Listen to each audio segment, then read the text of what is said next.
bagod makatuga ini sang problema sa pagtulog. Likawan man ang pagkaon sang madamo, pag-inom sa alcoholic drinks, pag-inom sang madamo nga tubig, kag ang pag-overthink antes magtulog.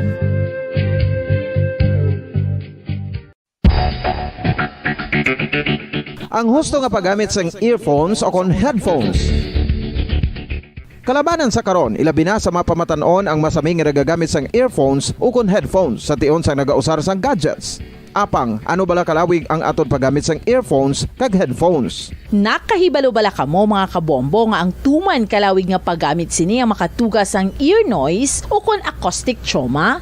May pila naman ka tips nga makabulig agud mahalungan naton ang aton dulunggan kag pamatinan. Dapat nga ipabilin nga yara lang sa 60% ang volume sang aton nga mga earphones o kon headphones. Likawan nga masobra sa 4 to 5 ka oras ang tayuyon nga paggamit sang earphones o kon headphones. Magtala na sang 15 minutos nga break matapos ang 1 ka oras sagod nga makapahuway ang aton palamatinan. Masami nga tinluan ang earphones o kon headphones kag mas maayo nga gamiton ang duha ka earpiece sang aton nga mga earphones.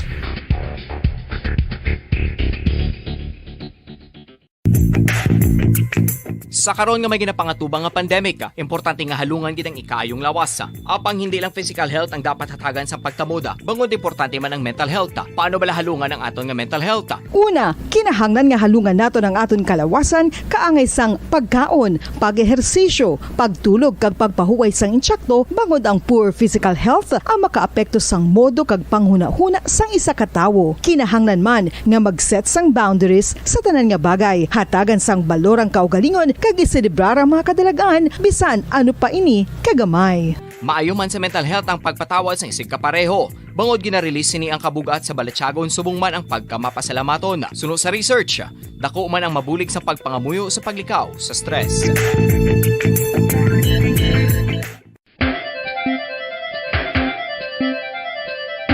Ang talaba.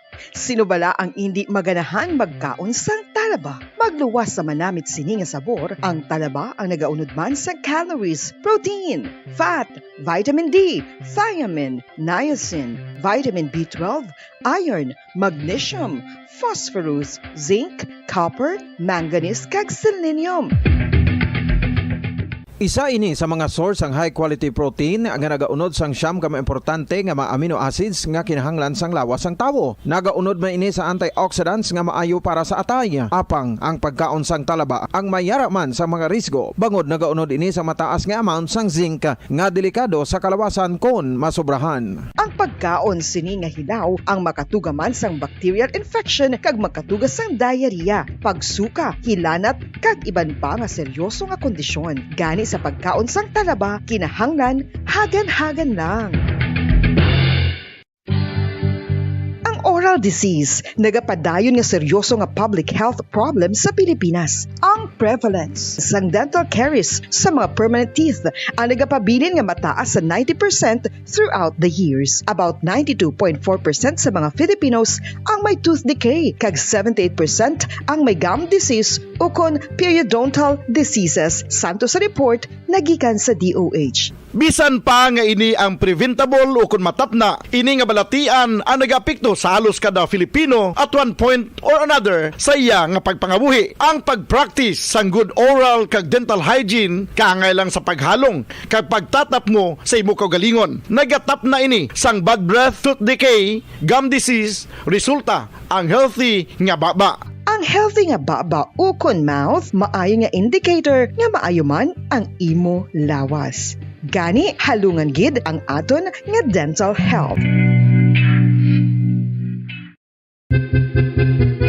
San o ikaw ulihi nga nag-ilis ang sponge nga ginagamit mo sa paghugas sa mga kitchen utensils? Ang kitchen sponge mga kabombo, ang mas mahigko pa sa toilet. In fact, ginpahayag sang microbiologists nga ang mga butang nga ginagamit naton sa pagtinlo sa mga dishes ang pinakahigko nga bagay sa balay. Sa isa ka pagtuon nga na-publish sa journal nga Scientific Reports, ang spongy bacterial colonies ang mas delikado sa aton ikaayong lawas. Bangod sini, ginarekomendar sa mga researchers nga dapat islan ang sponge kada simana. Ang kitchen ang lugar sa aton balay kung sa diin nagasugod ang mga new bacteria. Bangod sa human traffic kag food preparation. Bangod ang sponge ang masami nga warm, mabasa kag matrace ang old food. Ini ang ideal nga breeding ground para sa bacteria. Suno sa pagtuon pagtuon maayong idea nga tinluan ang sponge kada tapos gamit, apang ginasuggest sa mga researchers nga regular nga islan ang kitchen sponge. Ang kitchen ang lugar sa aton balay kung sa diin nagasugod ang mga new bacteria, bangod sa human traffic kag food preparation. Bangod ang sponge ang masami nga warm, mabasa, kag may trace ang old food.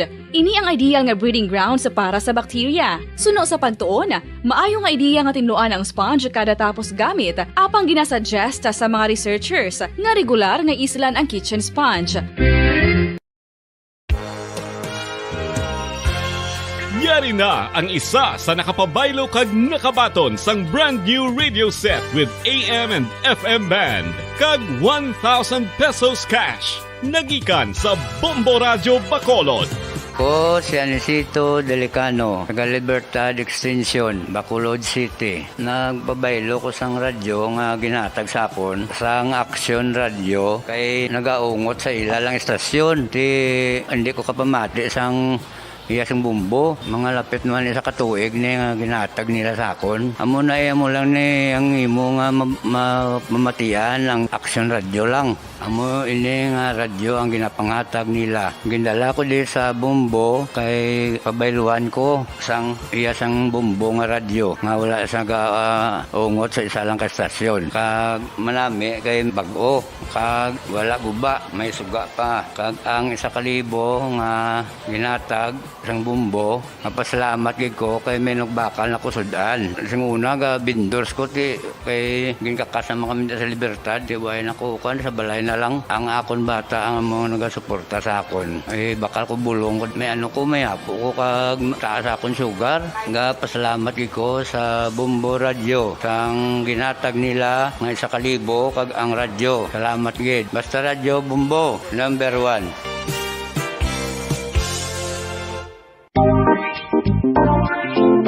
Mga kabombo, nakahibalo bala kamo? Naghampak na sa 3 million ang natapikan sang COVID-19 sa Pilipinas. Mataas sa gihapon ang active cases sa bugos nga pungsod. Kag 50 mil na ang mga nagtaliwan bangod sa sini nga virus. Hindi magkumpiyansa. Depensahi ang kaugalingon kag ang imo mahal sa kabuhi. Magpabakuna na batok sa COVID-19. Pahanumdom nagikan sa Bombo Radio Bacolod. Basta Radyo Bombo!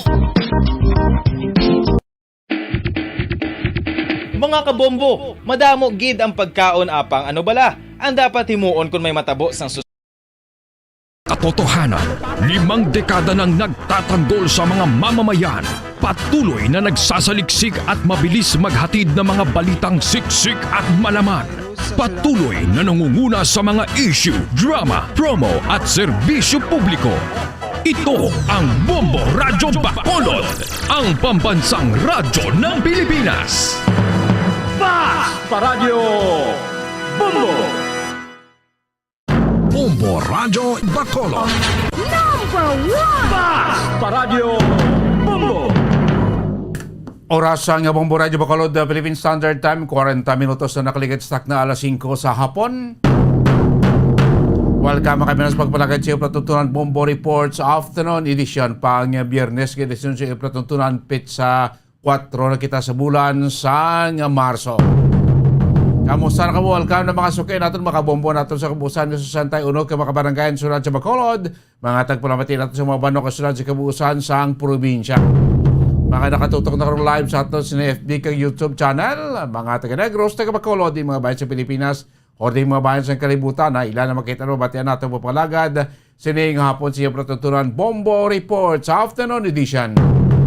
Masakaw-sakaw na ato sini palibot sa sunod sa Bacolod, inagpuli na sa ato sini mga trabahante, magutok-gutok na ito sila mga merkado. Kamusta na ito sila mga driver, mga tinderas, bulantiras. Welcome na diri pagpangalagay siya Patutunan Bombo Reports Afternoon Edition. Kaupo dyan tagsa diri kahapon, Bombo Dennis Rubica. Na mga balita na dapat ninyo baloon, sining hapon sa ito sila mga nagpaunang mga balita lokal, duwag ka mga bypass operation, gain patagayon sa barangay Mansilingan, kag barangay 13, sinusunod sa Bacolod. Mga suspected siya po na tigayon nga ma-recover. Samtang mga isda nga na-missing dito sa may Banwas ng Tuboso, na tigayon na nga makita apang isa na kabangkay.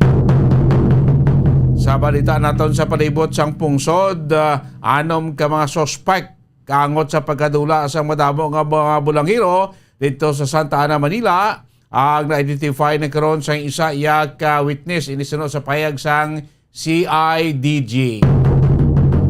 Dugang paginaton niya nga mga balita, Pilipinas gindayaw karon sa UN Human Rights Council bangod sang desisyon nga pagabatunon ang sinuman nga mga refugee Ukrainians nga magasunod diri sa pungsod Pilipinas.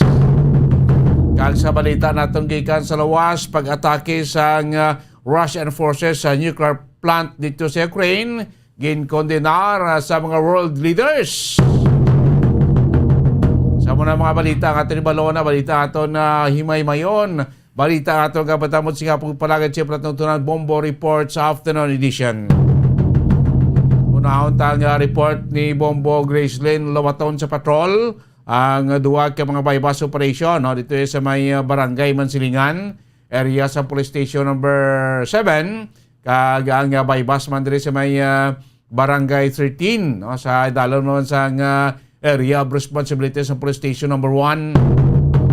May mga nagla-recover nga mga ginapatihan nga syubo kag mga sospechado. Tigayo man nga madakpan sa aton siniya nga mga kapulisan.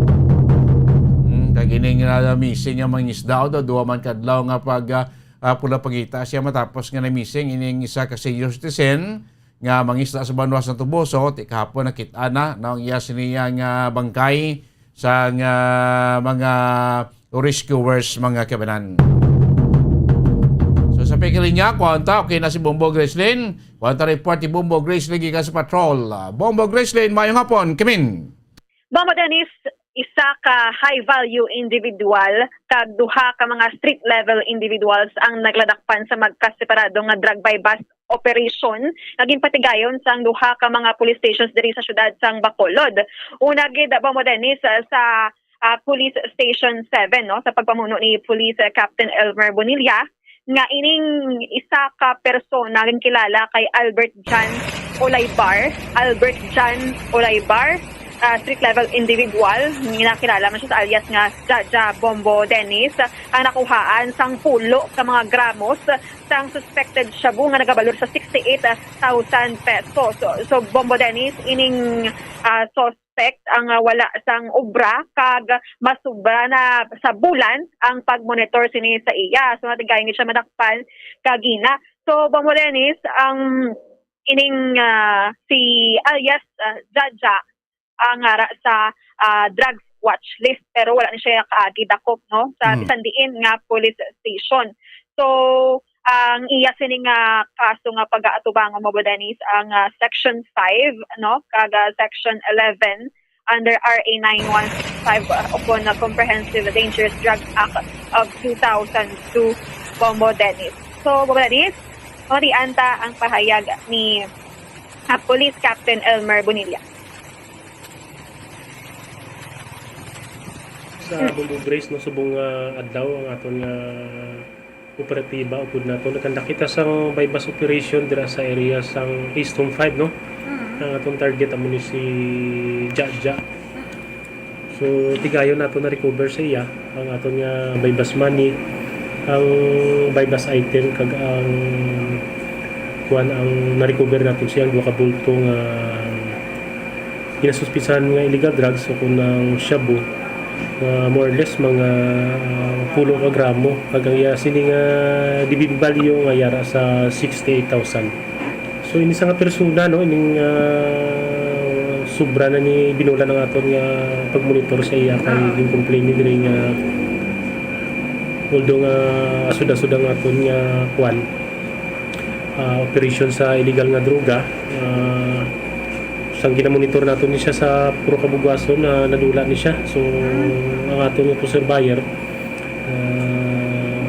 nakatiwa kita pag-transact nga diri sa may sa area sa Eastern 5 puro puro kabugwason ni siya. Igala na ba siya balay?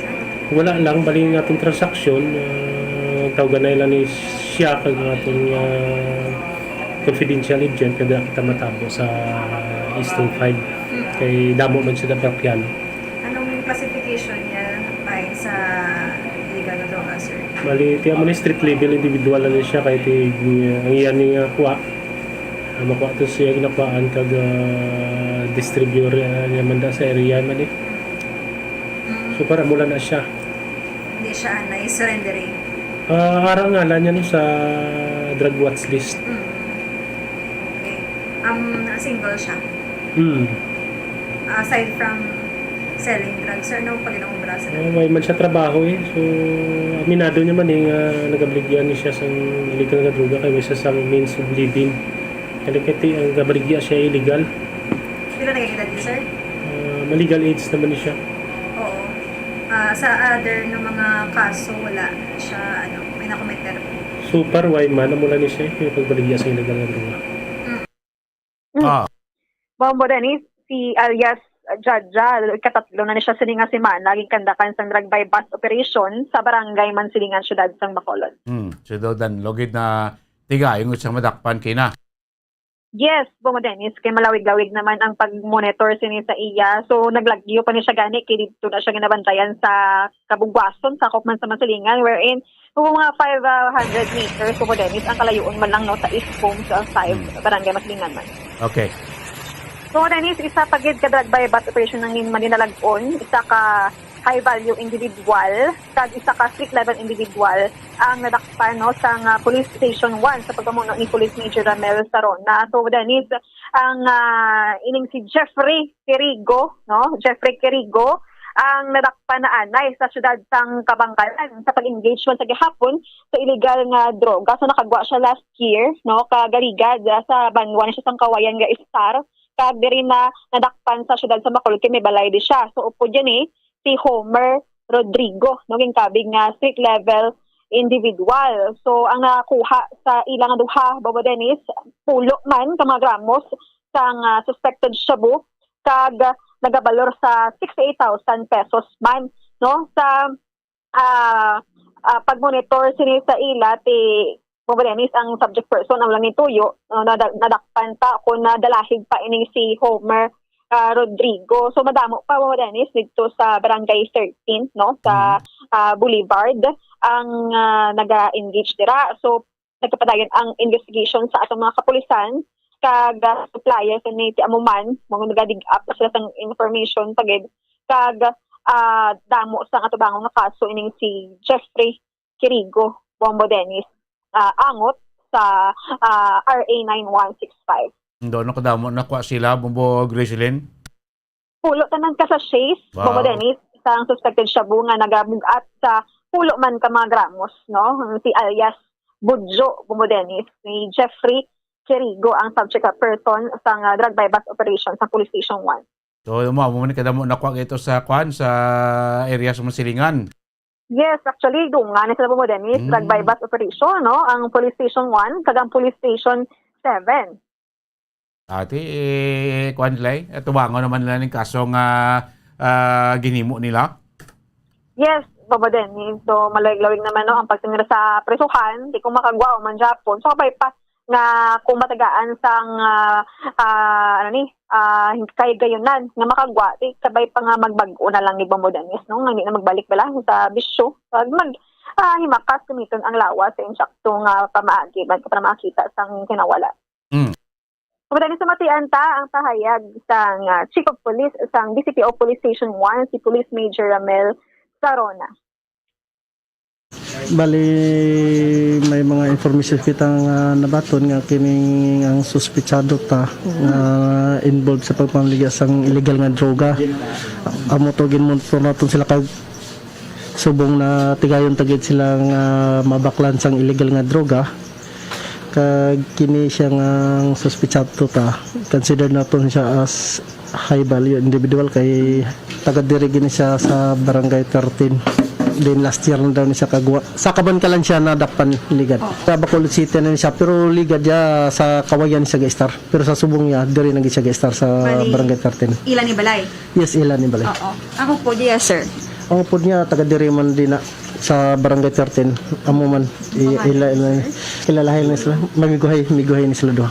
Bali anak ko tatanan 8 ka gagmay nga pakete sa unod nga suspected siya kag duha ka dalag ko nga bali pulo tanan kasasi. Then ang estimated tadi nga weight ni more or less aron siya sa 10 grams nga may DDB value nga 68,000 pesos. Pangatubang sila sang kaso sang RA 9165 section 5 11 kag 12. Duha gid sila. Yes. Oo. Abali ang kining isa posisyon lang ang si Budjo agad ang subject naman sa operations. SLI ni isa. SLI ang isa. Oo. So, diri sa Barangay 13 sa Purokwa Boulevard, sir, madamo pa na di? Amon gid monitor namon subong kay may mga informations man kami nga may mga gaduso padre sang illegal nga droga. Amon na padayon ang amon monitoring kay kung magpositive kandakan niya po naman sila sang bypass operations. Sa diin ko halin ang supply, sir. Amo pa na ang gin-investigaran ta subong no kung diin halin ang supply kag kung sino ang tao nga imbulbado sang pag-supply sa ila sang illegal nga droga. Okay. Dennis, so kagina no mga suspetsado mayo gid ang tindog kag ang ila sa mga panglawason no. Ang ila sa di galing nga source of living, dasig man ang kwarta kulba lang ang iya sa nga kapital pangadakpan sa gihapon. Okay, no, kuha na. Consequences na ginimot, tubangon na nila Bombo Grislin, no? Ano tayo Bombo Grislin ang na-missing tong senior citizen nga mangisda sa Tubuso? Yes, Bombo Dennis, isa ka mananagat, no, nga nag-edad sang 61, ang nakita kay missing ini siya Bombo Dennis no sa atong mga tagpalamati na dula ini siya sang March 1 no nagapanagat ini siya kag nakita siya Bombo Dennis sang March 3 na no ini si Rogelio Alquisola Bombo Dennis Rogelio Alquisola kag naga-star ni siya sa sitio Kinalumsan Barangay Poblasyon sa Banwa sang Tuboso Bombo Dennis, no? Base sa pag-investigate sa atong mga kapulisan dira sa Tuboso Municipal Police Station kag sa pagpahigangot naman kay Police Staff Sergeant Eugene Canque ang Chief Investigator sa Tuboso Municipal Police Station nga ining biktima ang nagasufrer gali Bombo Dennis ang epilepsy, no? Epilepsy, may epileptic condition siya kag amo nang ginapatihan nga nalumos siya Bombo Dennis o kung gid-atake siya sa iya sining balatian kag nalumos, no? Kag nakita na lang kagapon nga adlaw so ginreport na sa mga kapulisan no para nga makita siya dayon apang patay na siya Bombo Dennis nagalutaw na siya sa isa ka baybayon no sa Barangay Poblasyon. So wala man sang mga pilas Bombo Dennis no ang nakita siya mga kalawasan kag bloated na ini siya. Amo na siya Bombo Dennis. Bombo Grislin, posible samta nagapangisda siya sa kay sa iya sining bangka gin atakis nga ibalatian na hulog. Siya lang upkaiti siya lang usa sa bangka no sa upod. Yes, Bombo Dennis, wala siya upod, no? According man sa iyang pamilya. So, amo na, sabko na lang siya. Wala siyang kabuhi, Bombo Dennis.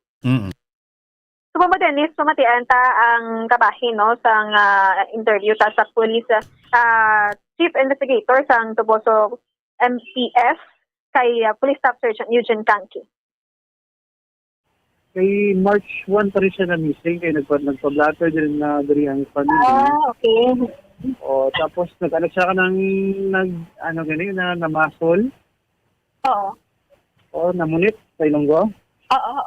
Oo. Tapos pagka March 1 siya nagpa-blatter ang family nga na missing March 1. Okay. So mga amo na March 1 nagkuan sa namunit ng sa namasol sa baybay sa sitio Kinalumsan Barangay Salamangka, Tuboso Negros Occidental. Then ma'am, pagka March 1 sang mga 9 AM na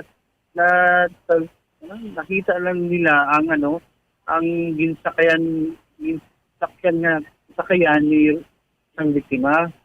Amo to nga nang ginpangitaan nila dayon ng biktima. Ginpangita na sa dagat. Oo, nag-search sa discourse na pero wala pa na nakita. So, saan una lang siya sir nakita? Ang March 3, ma'am, sa mga 11 a.m. sa March 3. Sa dagat, nagluto-luto naman siya. Okay. So, ang victim ni sir na meeting siya tapos nakita na siya kagapon. Nga ako, yes. ni sir, natulad niya siya, anong rason? Ano, ma'am? Kung di nagapanagat niya siya? Oo. Anong rason nga natulad niya siya sa iya nga ginasakyan? Ma'am, may interview ko ang family ng biktima. Medyo may health history na bata pa sa akang nagsultiro sa may medyo may epileptic ba or sa sinago na patol. Oo. Ang epilepsy siya. Ay, oo. Then base sa mga siguro, base nag-atake yung while fishing, nag-atake siguro yung nag-atake siguro yung sakit. Amo siguro nga nadagdag siya sa dagat. Kay doktor magidang medyo may know-how about ng health na status ng biktima. Oo. So, sir, lang niya nang doon na tungkol sa epilepsy. Bali, possibilities nga amo ng rason or possible na amo ng mga matabo sa iya, ma'am, during na masol siya sa kadagatan. Okay. Como Dennis, condolence. Gulang nga si tatay. So, dayon lang din siya sa iyang, tungod man sa iyang ginabat siya, kag panagat pa siya, Bombo Dennis. So, Bombo Dennis, amo ng mga balita nga nagikan sa patrol, ini si Bombo Grace in Labaton para sa pambansang radyo ng Pilipinas. Consistent, overall, number 1 sa Bacolod. Basta radyo. Bombo! Salamat, Bombo Gracelyn Lobaton. Mga balita dulong sa inyo pagpalagan sa nga po siyempre tutunan Bombo Reports Afternoon Edition. Pagbalik siyempre tutunan, sabay na kamo sa pabalita tipo niya sa News Center natin sa Bombo Network News. Kung kita na sa pinatan kay importante nga mga pahanumdom. Ang oras ay inhatid sa inyo ng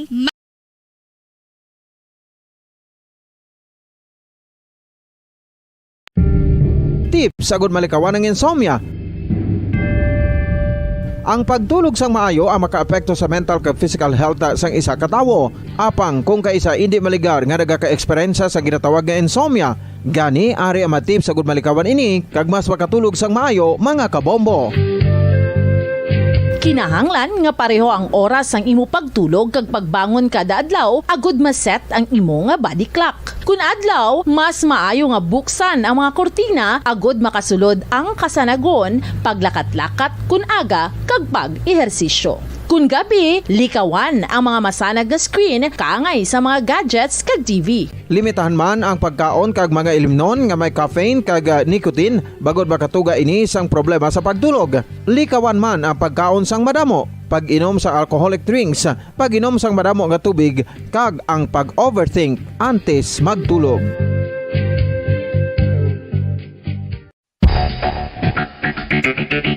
Ang husto nga paggamit sang earphones o kon headphones.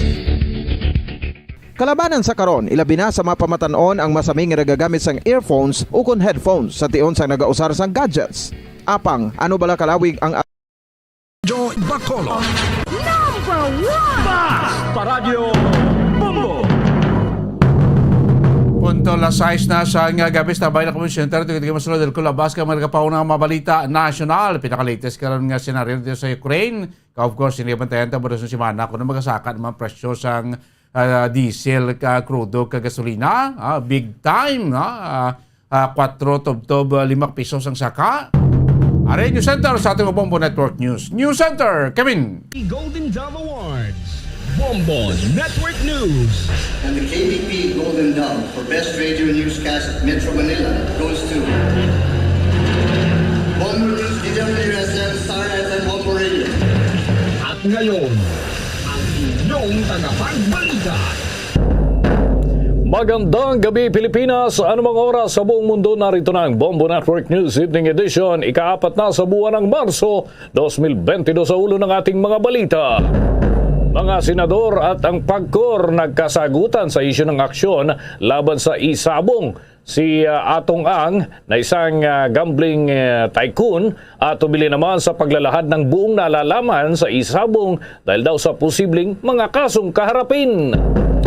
At sa ating international news, nasunog na pinakamalaking nuclear plant ng Ukraine tuluyan ng nakubkob ng Russia. Mga lilikas sa Ukraine pinangangambang aabot na sa 10 million. Ang DOST experts iginit na ligtas ang muling pagbuhay sa Bataan Nuclear Power Plant. Kukuha naman tayo ng update mamaya. Si Pangulong Duterte pinasinayaan ang pagbubukas ng solar-powered public market doon sa Ilocos Sur. At sa ating good news, nasa kalahating bilyong piso na fuel subsidy para ho ito sa mga magsasaka, mga mangingisda, nakahanda na raw na ipamahagi ngayong Marso ayon sa Department of Agriculture. Mahigit 6.8 million pesos na halaga ng shabu naman nasa kote sa dalawang sospek doon sa Naga City. Sa ating balitang palakasan, Gilas Pilipinas tiyak na ang pagpasok sa second round ng 2023 FIBA World Cup Asian Qualifiers matapos ang tuluyang pag-atras ng South Korea. Bago sa detalye, kami ang inyong mga tagapagbalita. Ako si Bombo Jane Buna. Ako naman si Bombo Dennis Hamito at ngayon sa ating mga detalye.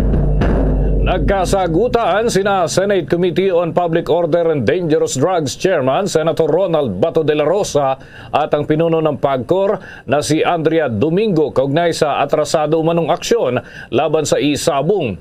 Git kasi ni de la Rosa, nasa kamay na ng PAGCOR ang bola bagay na tungkol sa naturang usapin at kumpleto naman doon sa mga rekomendasyon ang 24 ng mga senador. Pero ayon kay Domingo, hindi lamang ganito ang ganitong guidance at kinakailangan pa nila mula sa gabay ng Malacanang at para pag nagkausap sila ni Pangulong Rodrigo Duterte dahil nitong nakalipas na araw ay sinabi ni Executive Secretary Salvador Medialdea na iba naman ang sentimiento ng palasyo. Narito ang bahagi ng sunuran tinig ni Senator Ronald de la Rosa at PAGCOR Chairperson Andrea Domingo. Ano bang mas mahalaga sa iyo? Yung pera na kinikita ninyo o yung buhay ng 34 na tao nawawala? Mahalaga po ang buhay ng kahit isang tao lamang. Okay, so kung mahalaga yan... Meron po tayong mga batas. Yes, you have explained that already. It goes without saying that kung may gusto, maraming paraan. Kung ayaw, maraming dahilan. Itong resolution, permado unanimously ng 24 na senador. Very solid assistant. Now, the ball is in your hands. It's up for you to make the winning 3-point shot for the Filipino people, or you will dribble the time away, or you throw the ball out of bounds para the opposing team can have the ball position. Sa bigat ng sitwasyon na ito, 34 katao ang missing hanggang ngayon. Siguro kung ako sa iyo, ma'am, pupuntan ako kay Pangulong Presidente. Kay Presidente Duterte, sabi ko, sir, mabigat po ito na problema. Pwede pang ako na mismo makiusap sa iyo na isuspend natin ito.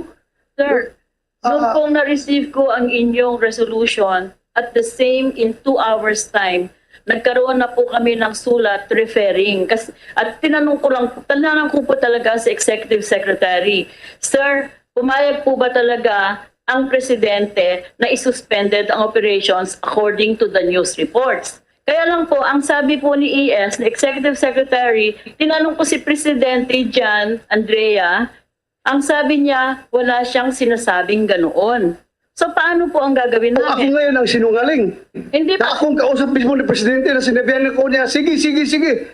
Ako ngayon ang sinungaling. You're making this, ibig sabihin, Secretary Medialdea would like to make me appear na being the chairman of this committee at personally nakiusap nagsabi kay Presidente, ako ngayon ang sinungaling. Hindi ko po alam kung ano nangyari sa inyo, pero yun po ang sinabi ko kasi kami naman po, hindi po kami pwedeng, dahil ordinaryong empleyado lang ho kami, wala naman ho kaming powers eh. Kaya ho kailangan Ma'am, you're the chairman of PAGCOR, hindi ka ordinaryong empleyado po. Chairman ka ng PAGCOR. Pero- You have the responsibility over PAGCOR. Sunurang tinig ho yan ni na Senator Ronald Bato de la Rosa, ang chairman ng Committee on Public Order and Dangerous Drugs na nag-iimbestiga sa naturang usapin at kasagutan ho ni Chairperson ng PAGCOR, Andrea Domingo, ang inyo pong napakinggan. Samantala, nag-aalinlangan naman ang gambling tycoon na si Charlie Atong Ang doon sa pagsisiwalat ng mga nalalaman nito sa isabong operation dito sa ating bansa. Baka raw kasi may mga masagasaan siyang personalidad at madagdagan na naman yung kanyang mga kinakailangan sagutin. Nilinaw din itong hindi siya galit sa mga nag-iimbestigang senador o kaugnay pa rin doon sa mga nawawalang sabungero. Katunayan, nais niya umano na malinawan din ang bagay na ito. Narito naman ang magkakasunod na pahayag ng negosyanteng si Charlie Atong Ang, ni Senator Ronald De La Rosa at Senator Coco Pimentel. Ba't ako magagalit? No. Tsaka wala po akong nilalabas sa video. Ang huling-huling video ko, yung huli nga na sinisita ko na nung nagpahuli ako sa mga NBI tsaka CIDG. Yun na isang i-explain ko mamaya. Na nagtetret daw ako. Hindi ako nagtetret eh. Nagtetret ako doon sa mga, ang dami na namin napahuli. Sa NBI tsaka CIDG. So in short, hindi ka galit sa amin, ha? Impossible. Okay. Lahat po. Never ako magalit sa politiko kasi lumaki na ako na puro politiko rin kasama ko eh. Actually, may mga pinagsamahan nga tayo lahat, maski pa paano. Ba't ako magagalit? Wala naman kayo masasabi sa pagkatao ko. Okay. Thank you. Mr. Chairman. Go ahead, Senator Pimentel. Yung sasabihin ba ni Mr. Ang sa executive session, hindi mo kaya sabihin dito sa open session? Andiyan, parang naririnig tayo ni regional director ng NBI. Baka may informasyon siyang makuha ron. Ayan namang si director ng CIDG. Hindi ba pwedeng sabihin mo na lang yun sa open session? Kung pwede ko po sabihin, basta piniyagan niyo ako sabihin ko sa open, okay lang. Suggestion ko lang kung pwede ko sabihin mo na sa inyo. Saka yung sabihin sa akin kasi baka naman mali. At isingila ako na advice. Hindi, ganito eh. Ang sasabihin mo are some facts na alam mo, some opinion. Basta wag na lang manira ng tao na openly libelous na ano. So ano masama, di ba? Hindi ka naman sasadya na sisiraan mo yung tao na walang ka-basis-basis. So, kasi I'm sure marami interesado kung anong sasabihin mo, di sabay-sabay nang marinig ng lahat.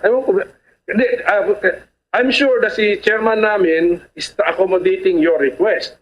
And then nag-request ka kasi may agam-agam ka na baka hindi mo pwedeng sabihin in open session. Pero kung kaya mong sabihin in open session, I suggest wag na tayo mag-executive session, open session na.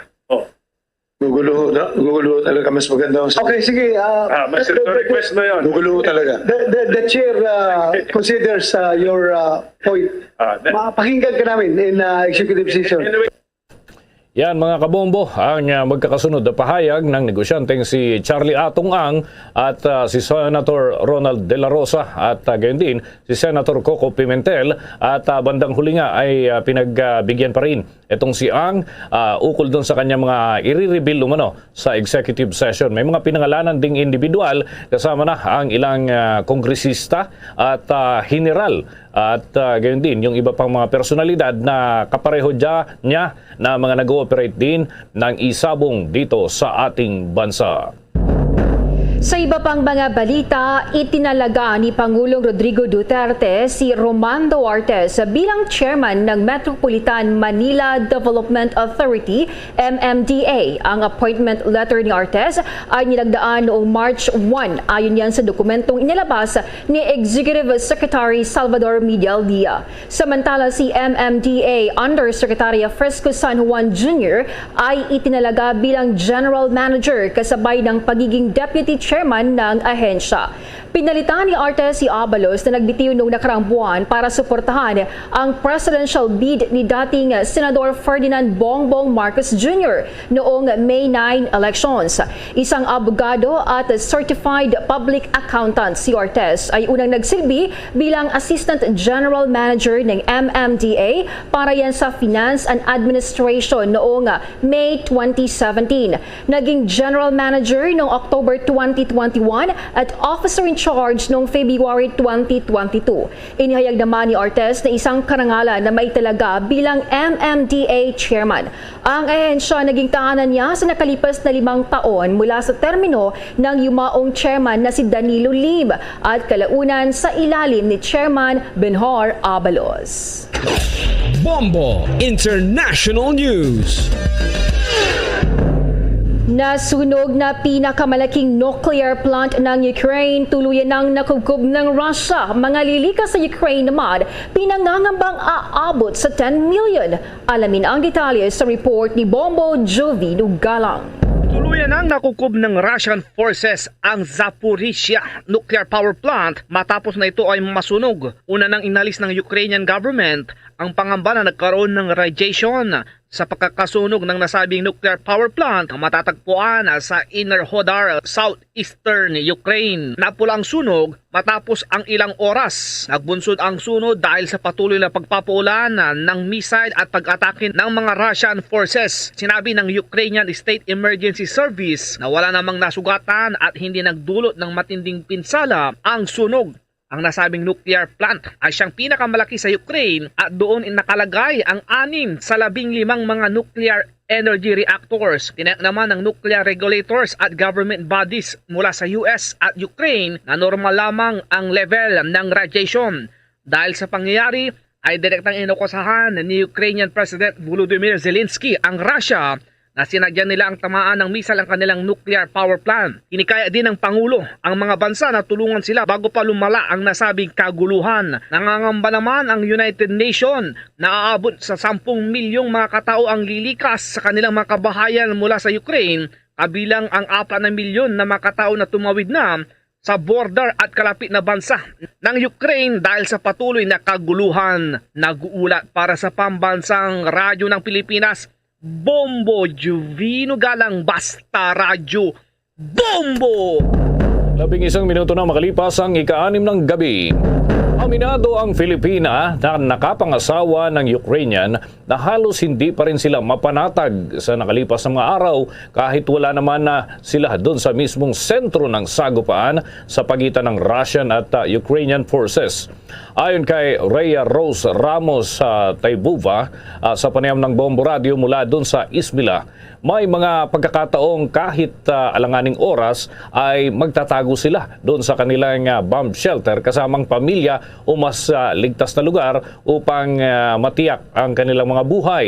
Narito ang bahagi ng kwento nitong si Rhea Rose Ramos Taybova sa panayam ng Bombo Radio. Na-experience na po namin, sir, na magtago po na ilang beses po. Pero sa awa naman po ng Diyos, sir, wala pa naman po kaming narinig na explosions po talaga. There was like one time na meron daw po ata dito near us, pero na ano daw po ng Ukrainian agad. Yung parang nasa low daw po yung rocket, sir, so hindi siya bumagsak. Pagbagsak niya, hindi na po siya parang sumabog po, sir. Parang na ano po ba, sir, na... Na-intercept po. Opo, na-intercept po yung ano po, yung missiles po na tatama dapat dun sa lugar na malapit dito. Tinighuyan ni Rhea Rose Taybova, kababayan ho natin na nakabase na doon sa Ukraine. Sa pagsasalarawan pa ni Rhea sa panayam pa rin ng Bombo Radio, tensyonado sa kanilang lugar maging sa iba pang bahagi ng Ukraine kahit malayo naman doon sa conflict area. Doble umano ang kanilang alalahanin dahil may maliliit na bata kasama na ang kanyang anak habang may iba pang mga kamag-anak din na malayo sa kanilang bahay. Pero tiwala itong matatapos din umanong gulo sa kanilang kinaroroonan sa mga susunod na araw. Narito pa ang dagdag ng mga salaysay ni Rhea Rose Ramos Taybova sa interview ng Bombo Radio. In terms of tulog po, sir, to be honest po, mahirap po talaga matulog sa gabi kasi nag-ano din po ba kami, sir, alerto din po ba na kasi pag gabi po talaga mahirap po kasi yun po yung mas marami po yung ano na messy rin po ba. Ngayon po, daytime, medyo tahimik po ngayon pero we don't know po at any time nagkakaroon na lang ng alert or siren po. So yun, kailangan po namin bumaba po ba. Dagdag pang pahayag ho yan ng kababayan ho natin na si Rhea Rose Ramos Tayvova, nakapangasawa ng Ukrainian at nananatili pa rin doon sa Izmila, bahagi po ng Ukraine na ngayon ay matindi pa rin ho ang tensyon sa paligid ng kanilang lugar dahil pa rin sa pagsalakay ng Russian forces.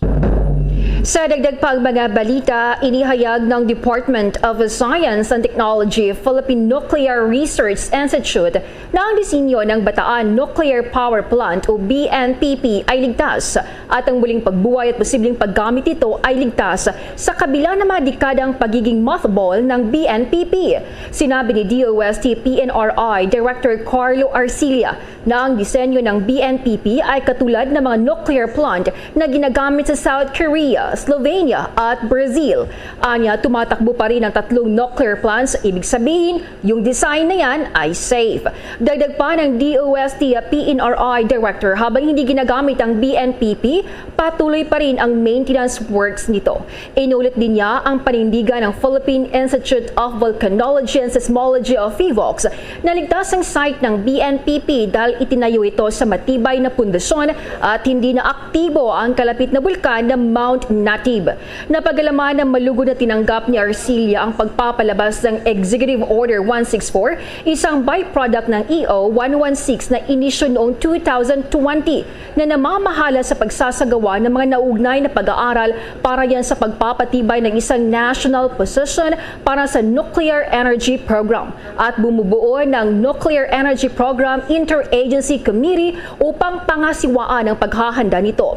Noong 1976, iniutos si dating Pangulong Ferdinand Marcos ang pagtatayo ng BNPP na nagkakalaga ito sa $2.3 billion. Gayunpaman, natigil ang proyekto pagkaraan ng 3 taon dahil sa mga safety concerns. Samantala, minungkahi ng isang government advisor na ang mga lugar na nasa ilalim ng pinakamaluwag na antas ng quarantine ay dapat na magkaroon ng direktiba o utos ng COVID-19 booster shots sa mga establishmento. Isang hakbang daw ito na nakikita nga makakahikayat sa mga hindi pa nakatanggap ng booster. Ayon kay Presidential Advisor on Entrepreneurship, Joey Concepcion, dapat magpaturok na ang publiko ng kanilang booster doses habang nakakabangon na ang ekonomiya ng ating bansa mula sa pandemya. Ngunit doon sa mga nag-aalinlangan, dapat din silang hikayatin sa pamamagitan ng pagre-require ng booster vaccine at vaccine cards doon sa mga papasok sa mga lugar na nasa alert level 1. Ang mga lugar na natapos na doon sa pangunahing doses ang Metro Manila at 38 iba pang lugar ngayong linggo ay ibinaba na nga sa alert level number 1. Itinuturing ding paglipat sa new normal. Ang publiko mga sasakyan at mga establishmento na nasabing antas na o alert level 1 ay pinapayagan na mag-operate ng buong kapasidad kung saan maraming mga paghihigpit ang inalis na.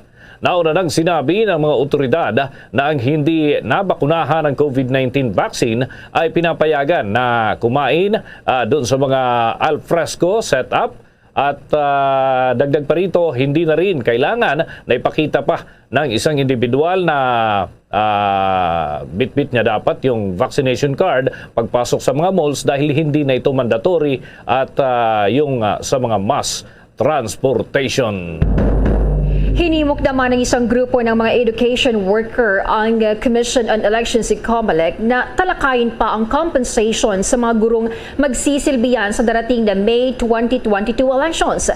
Sinabi ng Alliance of Concerned Teachers Philippines na dapat harapin ng COMELEC ang kompensasyon ng mga manggagawa sa teacher poll kaugnay ng 200 milyong pesos pagtaas sa 2022 budget nito. Bukod pa sa compensation ng mga manggagawa sa Butuan, hinimok din ng ACT ang COMELEC na isaalang-alang ang mga benepisyo at allowance ng mga guro na magsisilbi sa halalan at ang pangangailangan para yan sa isang info education drive para sa mga butante.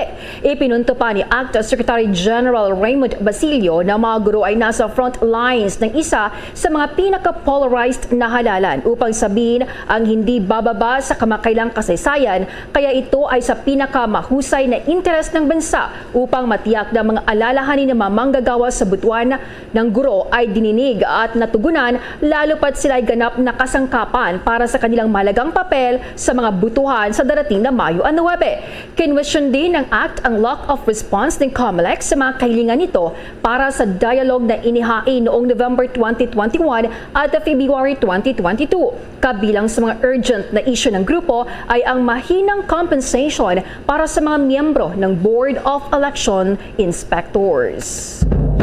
Standby ang Bombo Radio Vegan sapagkat si Pangulong Rodrigo Duterte ay personal hong nagtungo doon sa naturang lugar. Samantala, bago huyan, inihayag ng Commission on Elections na malapit na nilang mailabas yung desisyon sa mga motion for reconsideration doon sa mga usapin, lalo na yung sa partido ng una at yung ikalawang dibisyon. At ito'y may kinalaman ho doon sa disqualification cases na inihain laban sa presidential aspirant na si Bongbong Marcos Jr. Sinabi ni Acting Chairman Socorro Inting, ang mga motion for reconsideration na ito ay nairapol na. Isang partikular na commissioner ang hahawak nito. Ang mga petitioner ng disqualification cases na pinagsama-sama ng dating First Division na sina Bonifacio Ilagan ay aasahang aaksyonan sa lalong madaling panahon. Bukod sa iba pa mga kabombo at kabilang din yung grupong Akbayan at Abubakar Mangelen ay naghain din daw ng kanilang hiwalay na motion for reconsideration. Samantala, hinimok naman ng petitioners ang pamunuan ng ni Margarita Salandanan ng isa pang disqualification case na naghain ho sa COMELEC laban naman sa dating senador at second division at ito ay nandun sa iba pang tanggapan ng poll body ay kinakailangan maresolba na raw sa lalong madaling panahon. Idinagdag pa nito na ang paglalabas ng pasya sa lalong madaling panahon ay magbibigay ng oras para sa Korte Suprema na makapagpasya sa anumang apila bago ang paparating na botohan. Noong Disyembre ng nakalipas na taon, inihain ng mga petitioner ang disqualification case laban kay Marcos Jr. dahil sa kanyang kinakaharap ng mga kaso, lalo na yung usapin ng tax evasion. Sa mga oras na ito, kukuha tayo ng karagdagang update dahil si Pangulong Duterte pinasinayaan ang pagbubukas ng solar-powered public market doon sa Ilocos Sur. Narito ang live report ng Bombo Radio Vegan. Bombo Jane, Bombo alas 4:20 kanina dumating dito sa Ilocos Sur, Pangulong Rodrigo Duterte, kung saan nga personal niyang pinasinayahan ang kauna-unahang solar-powered public market at commercial complex dito sa Narbacan, Ilocos Sur. Ang nasabing public market ay bahagi ng Build program ng Duterte administration at sa pamumuno pa rin ni LPM President at Narbacan Mayor Luis Chavez Singson. Ayon kay Mayor Singson, ipinatayo ang Narbacan Public Farmers Market na naglalayong matulungan ang mga karating sa Ilocos Sur para mai-promote ang kanilang mga produkto at makilala sa iba't ibang bahagi ng bansa. Naglalayon ding mahikayat ang mga investors ang solar-powered market upang mabigyan ng trabaho ang mga Narbaceños at mapataas ang kita ng bawat mamamayan, mapalago ang tourism industry at mapaganda pa ang kabuhayan ng bawat taga-Ilocos Sur. Magsisilbi ring charging stations ng mga e-jeepneys at e-vehicles ang solar power panel roof na nasabing palengke at malaking tulong din sa kamagapaligiran dahil iwas pollution gamit ang nasabing mga electric-powered vehicles. Sa pagsasalita naman ni Governor Ryan Singson, pinasalamatan nito si President Rodrigo Duterte dahil sa kabila ng kanyang busy schedule ay nagawang pangunahan ang pagpapasinaya ng Narbacan Farmers Market. Ibinida naman ni National Security Advisor Secretary Hermedes Esperon kay Pangulong Duterte ang pagiging insurgency-free ng Ilocos Sur. Para naman kay Mayor Singson, malaking karangalan para sa kanya sa muling pagbisita ng Pangulo at pinasalamatan nito sa walang humpay na pagtulong sa mga taga-Ilocos Sur, lalong-lalo na sa mga magsasaka ng tabako. Sa talumpati naman ng Pangulo sa harap ng mga local leaders dito sa Ilocos Sur, ibinida nito ang mga Ilocanong cabinet secretaries na tumutulong sa kanyang administrasyon. Kabilang sina National Security Advisor Esperon, Agriculture Secretary William Dar, PIR Head Cesar Dulay, Dole Secretary Silvestro Bebot Bello at maraming iba pa. Nagbiro pa ang Pangulo na siya namang ikinatuwa ng mga mayors at mga local official dito sa Ilocos Sur na dahil sa katalinuhan ng mga Ilocano ay hindi malayong magkakaroon sila ng susunod na Pangulo. Nagbabala din ang Pangulo na kung hindi maayos ang problema sa pagitan ng Russia at Ukraine ay malaking gulo ang idudulot dito sa bansa at ang sabi pa niya kanina, malaking problema kung ang gagamitin ay yung nuclear power na siyang magiging problema ito sa buong mundo. Nabanggit din ng Pangulo tungkol sa International Criminal Court pagbaba nito sa pwesto. Nanawagan ang Pangulo sa kanyang mga huli na lalabing araw sa kanyang panunungkulan na pagbubutihin pa at bibigyan pa ng magandang serbisyo ang bawat mga Pilipino. Pakinggan natin ang bahagi sa pagsasalita ni Pangulong Rodrigo Duterte. Fellow workers in government, mga kababayan, I am pleased to join you today as we inaugurate the largest public market in Ilocos Sur.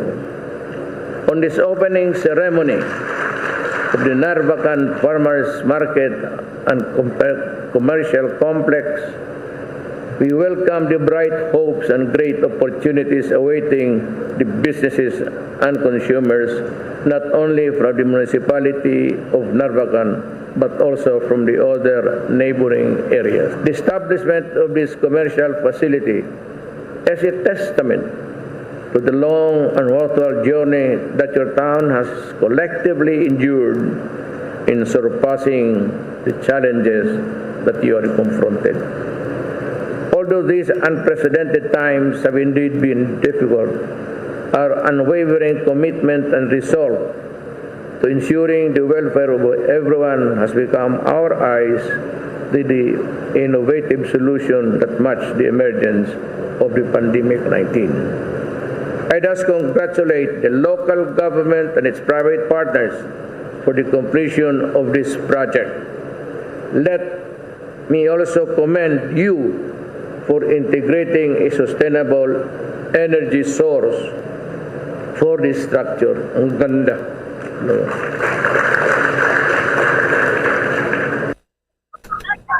Yan, bumudianis ang bahagi ng pagsasalumpati ng Pangulong Rodrigo Roa Duterte. Kasama din ng Pangulo sa kanyang pagbisita dito sa Ilocos Sur ay si Senador Bongo. Ang nasabing public market, Bombo Dennis, ay ito nga ay magsisilbing ang multi-million project na ito ay merong 16 commercial shops, 17 food stalls, 40 fish and seafood stalls, 40 vegetable stores, 40 fruit stalls, 12 agricultural supply stores, 18 dry food stores at grocery shop.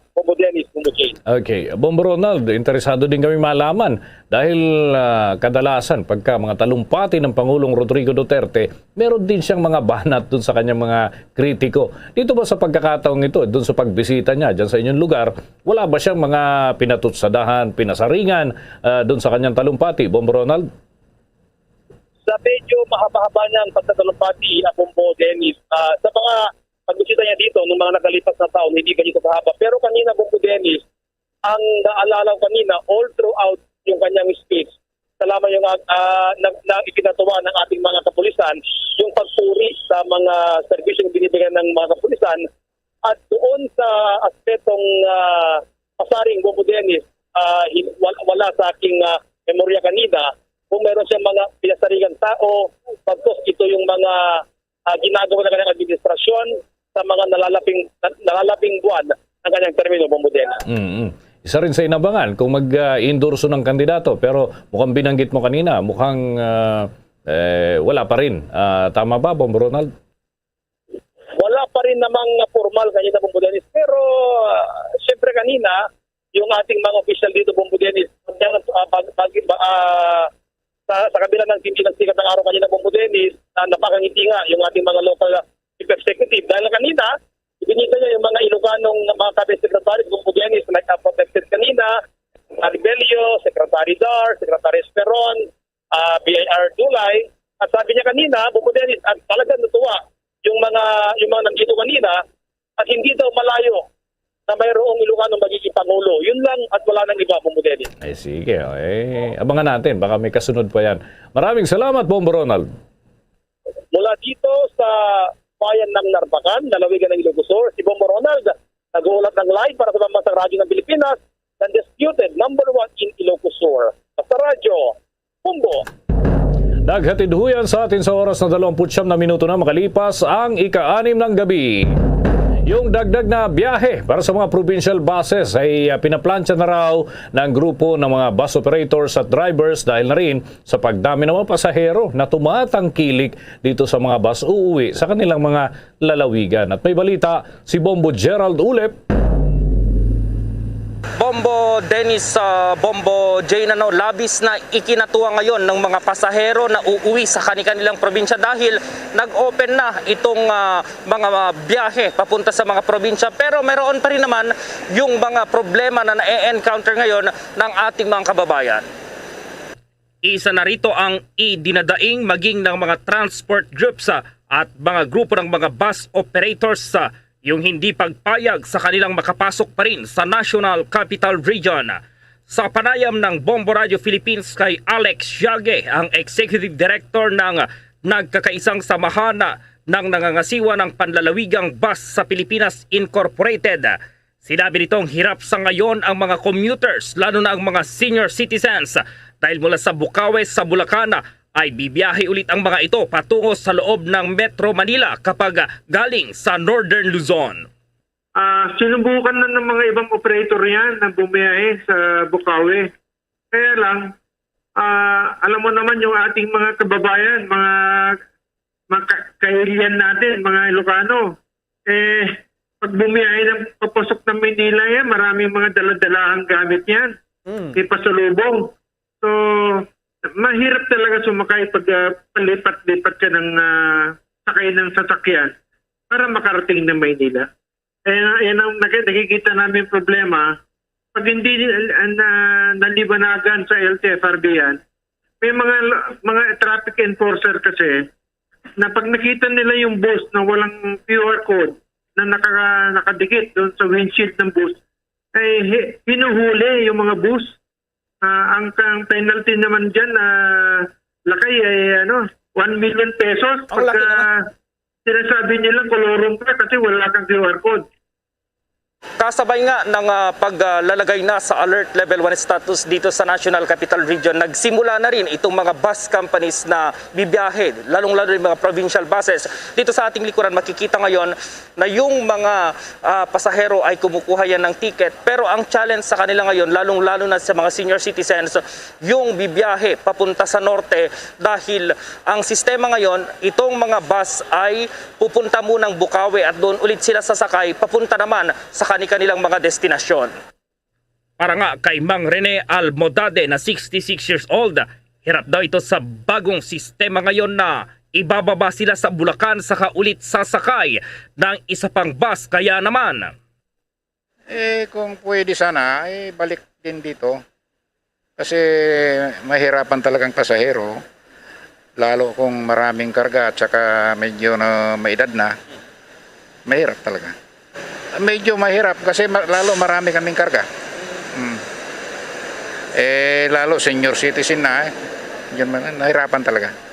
Pero laking pasasalamat na rin ito dahil kahit paano ay walang dagdag sa pamasahe kahit nagkaroon ng pandemic at bumabawi pa ang mga negosyo. Yung pamasahe po, kumusta? Hindi naman nagtaas? Pareho din lang ba? Okay lang, may discount naman ang senior citizen. Walang problema, kaso lang, siyempre, from here to Bukawi, mamamasahe din. Kasi may pipick up daw na bus. Ikinatuwa naman ni Grace Bautista na taga Cagayan na nagbukas ulit ang biyahe ng mga provincial buses. Anya ito raw ang unang pagkakataon na bibiyahe siya mula noong nagkaroon ng pandemic. Malayo raw na mas mura at mas convenient ang pagsakay sa bus kaysa sa sinasakyan nitong van. Ay, mahal yun, sir. 2.7 yun. Tsaka hindi ako kasi dito sa likod niya. Okay naman kasi may social distancing. Kaya lang, dito sa likod, di ka makaganyan. Hindi ka komportable, ganun. Sa panig naman ng mga bus operators, sinabi ni Flora Milagrosa Caldito, ang HRD head ng isang bus company sa Maynila, posibleng sa mga susunod na linggo ay magdadagdag na rin sila ng biyahe para matugunan ang mga bumabiyahe patungo sa kanilang mga probinsya. Yung mga bus namin, kasi marami kaming bus as of now, unti-unti na rin pong nagbibigay sila ng mga other town, other provinces na pupuntahan na namin. As of now, kung ano po yung binaba ng gobyerno, dapat natin sundin muna.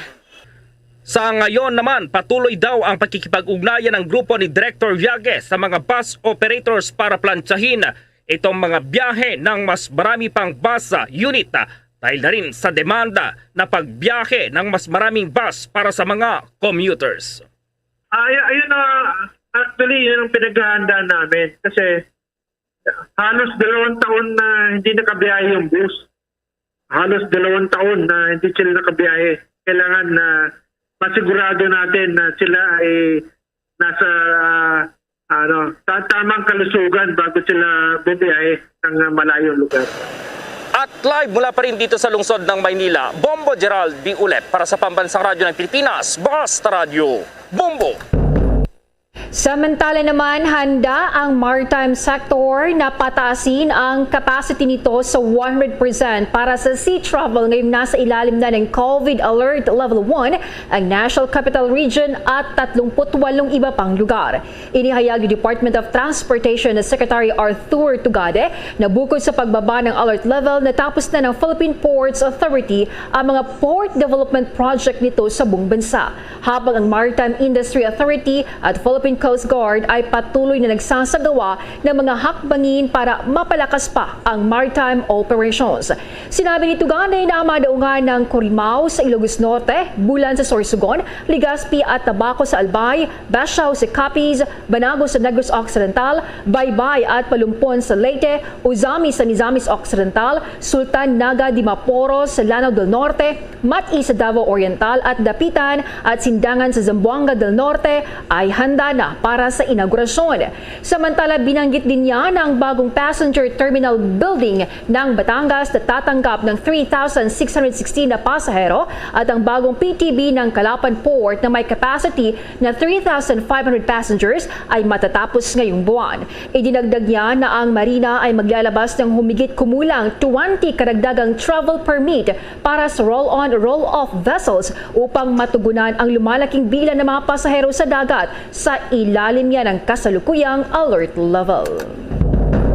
Dagdagan pa natin ang atin hong mga balita. Itong pananatili ho ng matatag na inflation nitong Pebrero ay hindi umano ramdam ng mga ordinaryong mamamayan. Bakit kaya? Alamin ho natin yan sa nakalap na impormasyon ni Bombo Raymond Tinasa.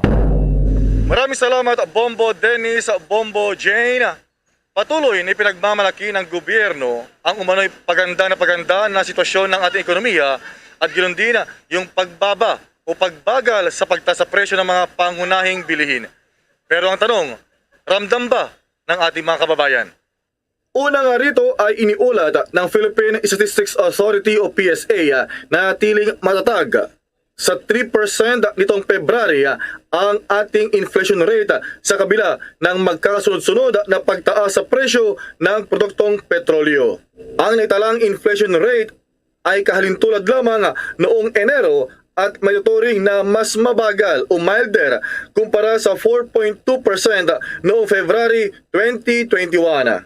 Sinabi ni National Statistician Dennis Mapa na ang naturang 3% inflation ay pasok pa rin sa 2.8 hanggang 3.6% range ng Bangko Sentral ng Pilipinas. Kabilang sa mga natiling matatag ang presyo ang mga pagkain at mga non-alcoholic beverages o mga inuming hindi nakakalasing. Ganoon din ang mga isda at iba pang seafood products. Pag ito ay nagtanong-tanong naman ang Bombo Radio sa ating mga kabayan, lalo na yung mga direktang nakaramdam sa presyuhan ng mga pangunahing bilihin. Sinabi ni Manong Ricky, isang nagbebenta ng buko. Wala sir, hindi ko pa naman nararamdaman yung sinasabing pagbababa, ganun pa rin ang nangyayari. Tumal pa rin eh. Sa araw-araw, ano yung mga karaniwan nyo mga binibili para sa bahay nyo? Siyempre, bigas, pagkain. So hanggang ngayon, kumpara mo yung mga nagdaang mga buwan, hindi mo ramdam yung parang pagbabago na bumaba? Wala sir, wala pang pagbabago, wala pa akong nararamdaman pagbabago. Parang ganun pa rin. Pero ikaw, yung binebenta mong buko juice? Hindi naman tumaas ang problema lang sobrang tumumal. Kahalintulad din na obserbasyon ang inihayag naman ni Aling Mary Jane, isang sidewalk vendor sa Espanya, Maynila. Hindi, ganun pa rin. Kahit na mas mahal ang bili namin, ganun pa rin ang presyo namin. Siya sabi, bumagal, bumaba na yung presyohan ng mga bilhin. Ikaw, ramdam mo ba yung mga presyo ng bigas, ng... Tumaas nga lalo eh. Pati sa palengke, lahat naman tumaas eh. Ewan ko lang, kasi sa amin naman, mahal ang kuha namin, ganun pa rin ang presyo namin. Pero para kay Nanay Arsenia Alipio na isa ring tindera, maliban sa sigarilyo at iba pang ibinebenta, kahit papaano daw ay naramdaman nito na bumaba ang presyo ng gulay, isda at karne ng baboy lalo ngayong taon. Hindi pa naman kasi mas tumaas pa ngayon ang sigarilyo. Ang mga ibang bili soft drinks, tumaas din. Ang bawat isa, 50. Pero kumpara nung nakarang taon, nakaraang ilang buwan, ano yung naramdaman nyo parang pagbabago sa presyo ng mga bilihin? Ngayon lang nakaramdam kami ng bago. Noon, wala, hindi pa nagtataas. Ngayon lang itong buwan na to. Yung mga presyo na yung kayo, namamalengke kayo siguro, anong napansin nyo? Totoo bang medyo hindi na masyadong tumaas yung presyo? Oo, sa mga gulay, sa mga isda, hindi na masyadong mataas. Baboy, hindi na. Mababa na siya kaysa nung kumpara ng isang taon. Kayo naman po, yung mga presyo ng mga paninda nyo? Yun nga po, kagaya ka ng sabi ko, yung presyo ng paninda namin tumaas. Soft drinks, sigarilyo, yan, at saka yung mga noodles, tumaas talaga yan. Kape.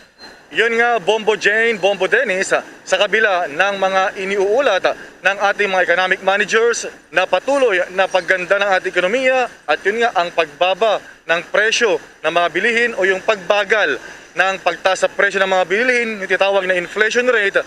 Pero sa ating mga nakapanayam nga ay lumalabas na hindi ramdam sa ground, ika nga, o ng ating mga ordinary mamamayan, yung sinasabing pagbaba sa presyo ng mga bilihin. Gaya na lamang ng ating mga nakapanayam ng mga tindero at tindera na sila rin mismo ay mga consumers ng ibang mga bilihin. Mula sa Espanya sa Maynila, Bombo Raymond Tinazo nag-uulat para sa Pambansang Radyo ng Pilipinas, Basta Radyo, Bombo! Dito naman tayo sa good news sapagkat yung 500 million pesos na fuel subsidy para ho ito sa mga magsasaka pati na doon sa mga mangingisda ay nakahanda na raw. Ipapamahagi yan sa buwan ng Marso o ngayong buwan. Ayon ho yan sa Department of Agriculture. May buong detalye si Bombo Everly Rico. Magandang balita, Bombo Dennis, Bombo Jane, dahil nakahanda ng ipamahagi ng Department of Agriculture ang nasa 500 million pesos na fuel subsidy para sa mga mangingisda at magsasaka ngayong buwan ng Marso. Iniulat ni Agriculture Secretary William Dar na hawak na nila ang listahan ng mga benepisyaryo na mabibigyan ng fuel subsidy. Anya, nasa kabuang 450 million na corn farmers at mga fisher folks o mangingisda ang makakatanggap ng subsidiya. Sa fuel subsidy, nagpapatuloy pa anya ang diskusyon kung magkano ang matatanggap ng kada isang benepisyaryong magsasaka at mangingisda. Maliban pa dito, mayroon ding ayuda na ibibigay ang Department of Agriculture para sa mga rice farmers. Ayon kay Dar, makakatanggap ng humigit kumulang 5,000 pesos na financial subsidy ang bawat isa mula sa kabuang 1.8 million pesos na target beneficiaries na mga rice farmers. Magiging basihan ng Department of Agriculture sa pamimigay ng fuel discount sa mga target beneficiaries ang Registry System for Basic Sectors in Agriculture at ang Fisherfolk Registry System ng BFAR. Itong fuel subsidy, base doon sa 3-month average, $80 per barrel globally. So starting December last year, then January this year and February, pwede na raw, sabi ng DBM kahapon. So we are going to submit the guidelines today, and we'll sign immediately the joint circular for the distribution to corn farmers and fishers. Well, this is just for the group na nasabi ko, corn farmers and fishers.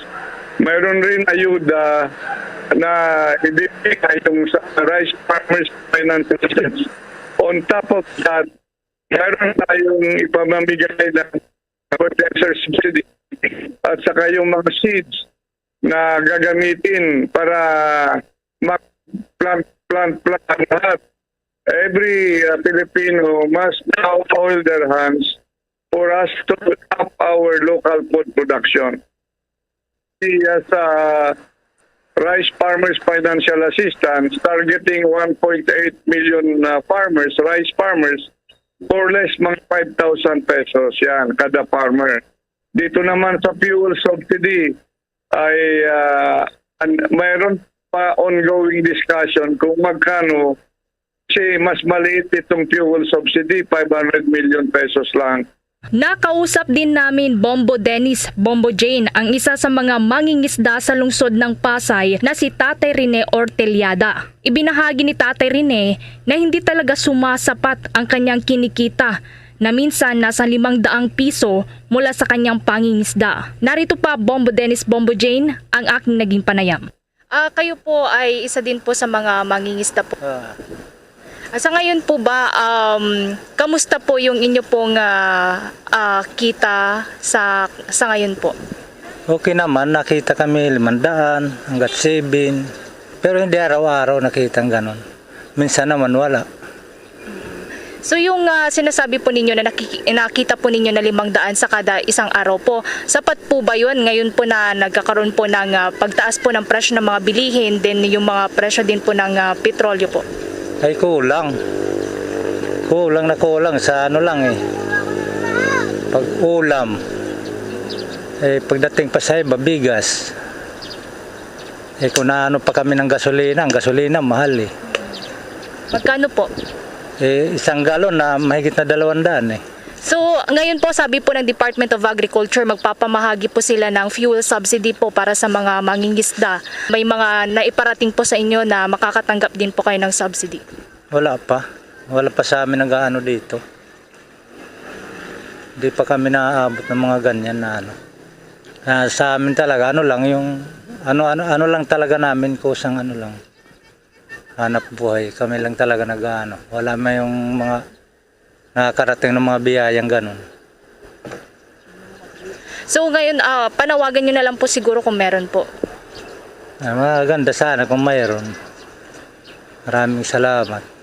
Ilan pa sa mga isinusulong ng Department of Agriculture para matulungan ang mga apektadong magsasaka at mangingisda sa gitna ng pagtaas ng presyo ng mga pangunahing bilihin, kasabay na rin ng sunod-sunod na pagtaas ng presyo ng produktong petrolyo.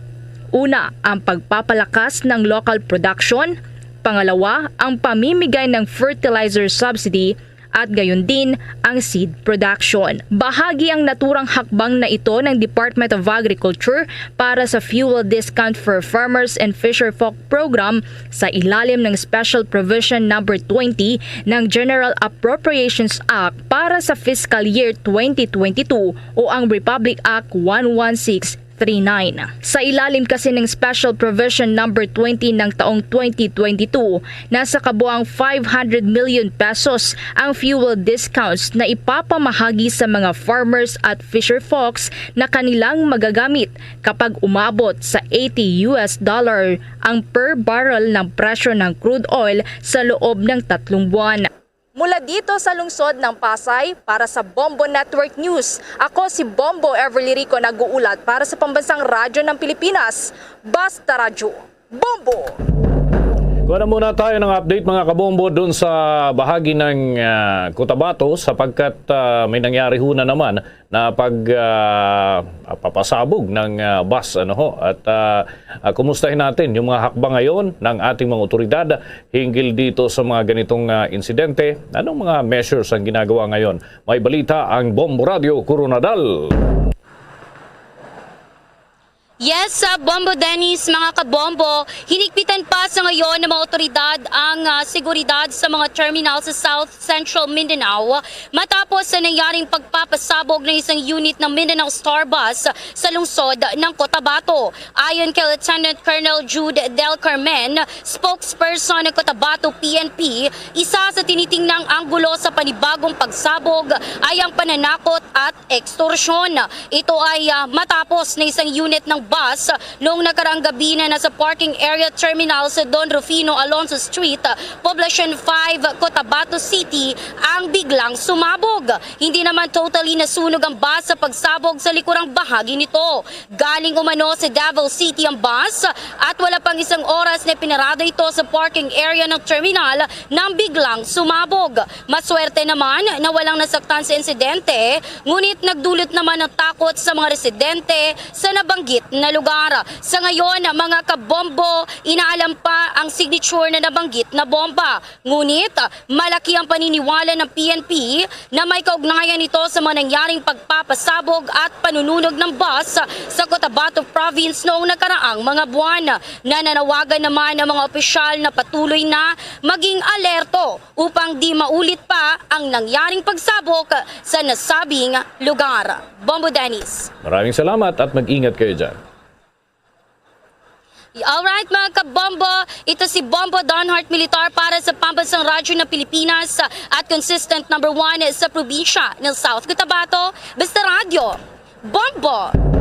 Sa dagdag pang mga balita sa oras na ito, ang outstanding debt ng Pilipinas pumalo na sa higit 12 trillion pesos.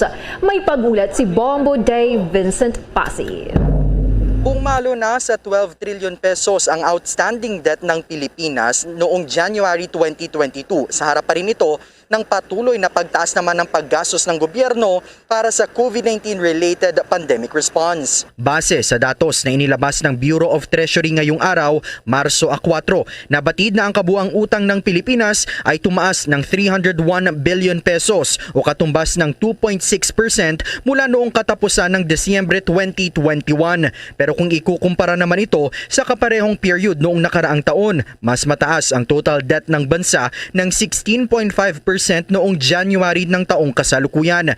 Mula sa kabuang halaga ng utang ng Pilipinas, 30.4% ang kinuha mula sa ibang mga bansa habang 69.6% naman ang domestic borrowings. Ayon sa Bureau of Treasury, ang domestic debt ng pamahalaan ay pumalo sa 8.37 trillion pesos na 2.4% o 197.38 billion pesos na mas mataas kesa sa datos noong December 2021. Ito ay dahil na rin sa 300 billion pesos na provisional advances na nakuha ng pamahalaan mula sa Bangko Sentral ng Pilipinas. Ang external debt naman ay pumalo sa 3.66 trillion pesos na 103.7 billion pesos o 2.9% na mas mataas kesa sa nakalipas na buwan. Ang increment o pagtaas na ito sa external debt ay bunsod ng depreciation ng halaga ng piso kontra dolyar. Mula sa lungsod ng Pasay, Bombo Dave Vincent Pasit nag-uulat para sa Pambansang Radyo ng Pilipinas. Basta Radio, Bombo! Sa dagdag pa nating mga balita, Nigerian ambassador bumisita raw sa pinuno ng Philippine Drug Enforcement Agency at ano pa kayong mga aktibidad ang tinutukan ni Bombo Annalise Soberano. Bumisita si Nigerian Ambassador to the Philippines kay PIDEA Director General Wilkins Villanueva kung saan nagpulong ang dalawang opisyal. Kasama sa pagbisita ng Nigerian Ambassador si Minister Monica Okbuchukwu Enebechi at iba pang Nigerian Senior Counselor, Head of Chancery, Choma Aisha Okori Haidara at First Secretary Consular Leonard X. Homhi Aksehami. Kasama naman ni Villanueva sa panig ng Philippine Drug Enforcement Agency, sina Assistant Secretary Diosdado Carrion, Deputy Deputy Director General for Administration, Director 3 Charlene Magdurulang, Chief of Staff, Attorney Jacqueline De Guzman, Director ng ICFAS at iba pang mga opisyal. Napag-usapan sa nasabing courtesy call ang mga programa ng ahensya lalo na sa kanilang kampanya laban sa illegal na droga. Natalakay din ang pagkakasangkot ng ilang mga Nigerian sa illegal drugs. Samantala, pinangunahan din ni PIDEA Director General Wilkins Villanueva ang closing ceremony ng PIDEA K9 Team Leader Course Batch 2022-02. Sa talumpati ni Villanueva, kanyang binigyan diin na ang tagumpay ng PIDEA K9 unit ay nakasalalay sa leadership ng workforce. Anya, mahalaga ang role ng PIDEA K9 unit sa kanilang National Anti-Drug Campaign, lalo na sa kanilang ikakasang interdiction at Greyhound operation, maging sa airport at seaport inspection. Naniniwala naman si Villanueva na ang pagpapalakas sa kanilang operational capability sa pamamagitan ng pag-train ng kanilang K9 Team Leader Course ay makakatulong ng malaki para maging matagumpay ang kanilang ilulunsad na High Impact Operation Anti-Illegal Drug Accomplishment. Ayan. Bomboan? Mga balita sa oras na ito, mahigit 6.8 million pesos na laga naman ang shabu nasa kote sa dalawang sospek sa Naga City. May detalye ang Bombo Radio Naga. Mahigit sa 6.8 milyon na halaga ng shabu ang nasamsam ng mga otoridad mula sa dalawang sospek sa sinagawang buy-bust operation sa Barangay Mabolo, Naga City. Kinilala ang mga sospek na sina Hero G. Tesorero, 39 anyos at ang driver na si Froilan Teves, 41 anyos. Ayon kay Colonel Nelson Pacalso, ang City Director ng Naga City Police Office, nabatid na nabili sa mga sospek ng umaktong pusher buyer ang isang pakete ng not-tied transparent plastic sachet na naglalaman ng pinaniniwalaang shabu na nagkakahalaga ng 300,000 pesos. Anya, lulan sa isang buwan na minamaneho ni Teves si Tesorero kung saan nakumpiska pa sa pag-iingat nito ang humigit kumulang 900 grams ng shabu na tinatayang aabot naman sa 6,800,000 pesos. Sinasabing ginamit rin ang naturang sasakyan para kumuha ng item sa Tagkawayan, Quezon para sa transaksyon nito sa lungsod ng Naga. Samantala, lumilitaw sa talaan ng NCPO na dati nang napiit si Tesorero sa kaparehong kaso noong 2019 at maituturing rin na high-value target. Kinumpirma naman ni Pacalso na halos isang buwan ang minamanmana ng mga otoridad ang sospek at pinaniniwala ang nagpapalaganap ng pinagbabawal na gamot sa naturang lungsod, gayon din sa mga karatig bayan sa lalawigan ng Camarines Sur. Sa ngayon, paglabag sa Republic Act 9165 na walang kaukulang piyansa ang kasong kinakaharap ng naturang mga sospek. Siya po ay nahuli noong 2019 sa the same violations na illegal drug. So, alaman natin na tinuloy-tuloy pa rin niya ang kanyang ginagawa ay hanggang sa nahuli po siya ulit ngayon. At yan ang bahagi ng pahayag ni Colonel Nelson Pacalso, ang City Director ng Naga City Police Office. Para sa Bombo Network News, mula sa Bombo Radyo Naga, Bombo Kim Tuazo nag-uulat para sa Pambansang Radyo ng Pilipinas, the #1 radio network in the country, Basta Radyo. Bombo! Bombo Sports News. Pasok na sa ikalawang round ng 2023 FIBA World Cup Asian Qualifiers ang Gilas Pilipinas matapos ang tuluyang pag-atras ng South Korea.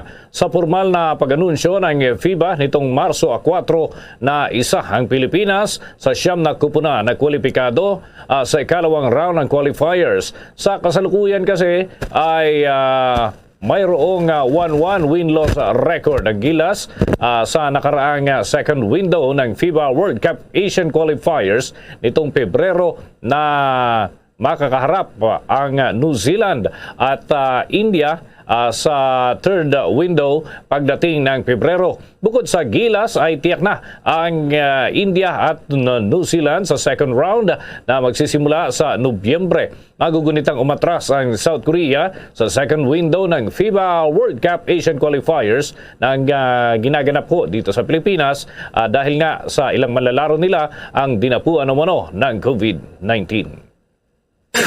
Bombo Foreign Exchange Update. Sa mga nag-aabang sa palitan ng piso kontra sa foreign currencies na itala mga kabombo, mga ka-Star Nation, ang katumbas ng isang US dollar ngayon ay 51 pesos 47 centavos, Singaporean dollar 37 pesos 95 centavos, Hong Kong dollar 6 pesos 58 centavos, Euro 56 pesos 96 centavos at Saudi Arabian Rial ay 13 pesos 71 centavos batay sa data ng Bangko Sentral ng Pilipinas. The Bombo Foreign Exchange Rate Update is brought to you by Queen City Development Bank.